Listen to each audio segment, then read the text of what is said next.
It's a pleasure to meet you. My name is Doofy Doo, and this is episode 32 of the Doofy Doo talkthrough of Shiren the Wanderer Mystery Dungeon Part 2. Last episode, I foolishly walked into a leveled up dragon. Although I went back and watched the episode, and the game really slipped that little level up message past me in kind of a sneaky way. It was the middle of my battle with the rice changer, and the level up message just flashes by in a second. I didn't even get the little drum sound, so that's why I didn't notice it. But I won't make excuses.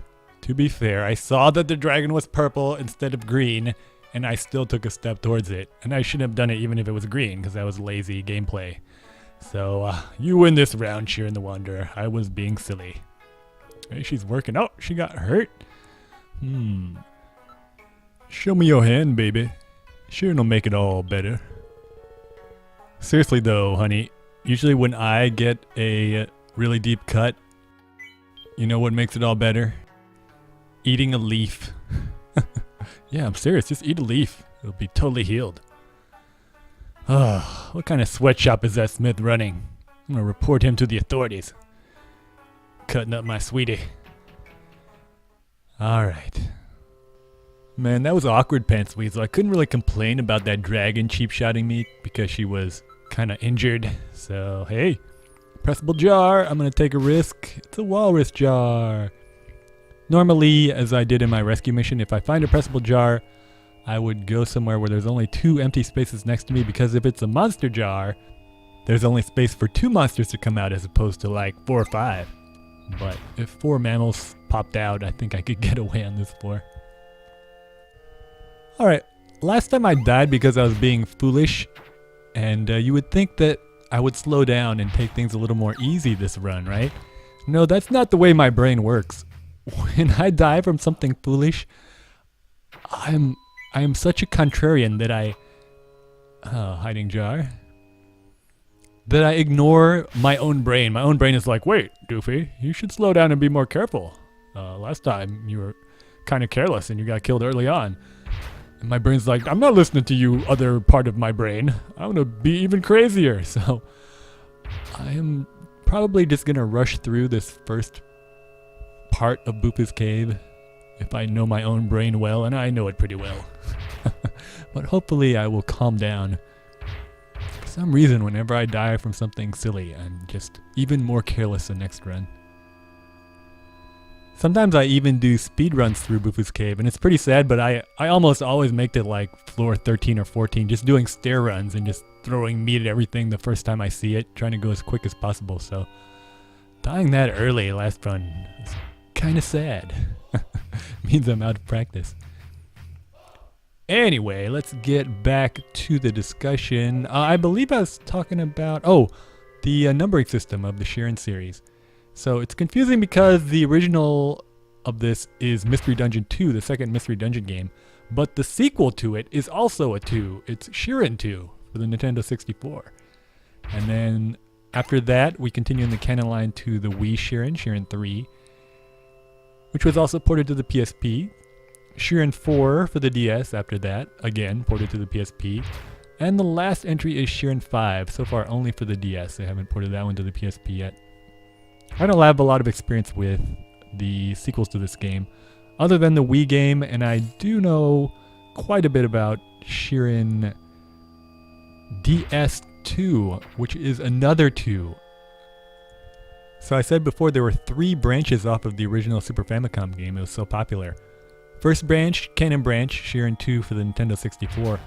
The second branch is this remake, Shiren, for the Nintendo DS. And then the third, but oldest branch, I guess, is this game. The Super Famicom version of this game was actually ported to the original Game Boy. The old green and gray Game Boy that was a brick has the Shiren game on it. That game was also very popular. It wasn't a direct port of this game, but it was very similar. They made a sequel to the Game Boy Shiren on the Game Boy Color. And the Game Boy Color Shiren was actually remade for the DS. So there is a Shiren 2 on the DS that's different from Shiren 2 on the Nintendo 64. Usually people call that Shiren DS2 or Shiren 2DS. That is an upgraded remake of the Game Boy Color Shiren, which is the sequel to the Game Boy port of the Super Famicom version of this game. So Shiren is kind of a crazy series. To further complicate things, the original Mystery Dungeon game, which starred Torneko, has another sequel other than the original Super Famicom Shiren. I believe it's called Torneko The Last Hope in the US. It was released on the PlayStation 1 and the Game Boy Advance in Japan. The PlayStation version was actually localized in the US. It sold horribly. It's funny to read the old reviews, written by people who clearly have never played a roguelike. I think it got a 1 out of 10 from PlayStation Magazine, but very popular in Japan, not so popular in the US, although it's, again, awesome that it even was localized. Other than the Chocobo and Pokemon games, there's a Game Boy Advance soccer management game with the monsters, Shiren Monsters Netzaw, which is hilarious. And there is another spin-off that's a more serious roguelike starring Asuka, whom you may recognize from Shiren 3 for the Wii. The Asuka Mystery Dungeon game was released on the Dreamcast and also ported to the PC. The PC Asuka Mystery Dungeon game is considered by a lot of Japanese gamers to be the best game in the Mystery Dungeon series, but I've never played it. I've seen some gameplay videos. I own a guide to the game just because I like the art, but I can't say for sure whether it's better than this game or not. I will say I prefer the monster sprites in this game to the monster graphics in either version of the Asuka Gaiden Mystery Dungeon games. And there you have it, a brief history of the Mystery Dungeon series. As you can see, it's a pretty big deal in Japan. In the US, other than Pokemon Mystery Dungeon and Chocobo's Mystery Dungeon a little bit, not a lot of games have really made it over here. So most people, when they hear Mystery Dungeon, immediately think Pokemon Mystery Dungeon. And a lot of kids buying this game didn't, they weren't familiar with the pun on Shiren's name. Shiren in Japanese means trial or ordeal. So a Japanese player would immediately hear Shiren and be like, oh, this game is going to be tough. But some kid picking up this game, or anybody picking up this game, their only point of reference is Pokemon Mystery Dungeon. So this game is way harder than Pokemon Mystery Dungeon. And most kids just give up pretty early on, or are disappointed immediately that this game isn't more like Pokemon Mystery Dungeon with cutscenes and cute monsters and levels that carry over and easier gameplay. Alright, back to filling up this nice big room with arrows.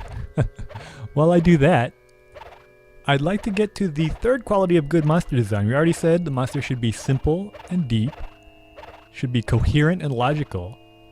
And the third quality is that it should be unique but promiscuous. And this one's a little bit harder to understand, but I'll go over quickly. Unique just means that the role of the monster should not be duplicated by another monster design. It should fulfill a role gameplay-wise and structurally in the game that shouldn't be duplicated by other monsters. You want to keep things elegant and efficient. I said last episode that I did not like the Chintala as a monster. The main reason is because it's not unique. You already have the mammal, the mini robber, and the snaky, sort of a weak, medium, and strong level of normal enemy that has no special abilities. Really, the Chintala just duplicates the role of the mini robber, so you need to change either the mini robber or the Chintala to make it more interesting and unique in the game. When I say promiscuous, I'm getting towards something related to when I talked about verbs being able to combine into compound verbs. The power, the special ability of a monster should combine with the special abilities of other monsters in interesting ways that make you think, ways that make you have to adjust your strategy and make interesting decisions. A perfect example is the power of the Popster tank, or the tank family. Fighting a Popster tank alone is a very different fight than fighting a Popster tank with a Bowboy, or fighting a Popster tank with a Flame Guy, or fighting a Popster tank with a Rocky Holder, fighting a Popster tank with a Ghost Radish.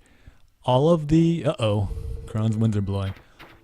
All of the different special abilities of the monsters combine with the ability of the Popster tank in an interesting way. Its ability is promiscuous. It mixes in interesting ways with all of the other abilities of the monsters.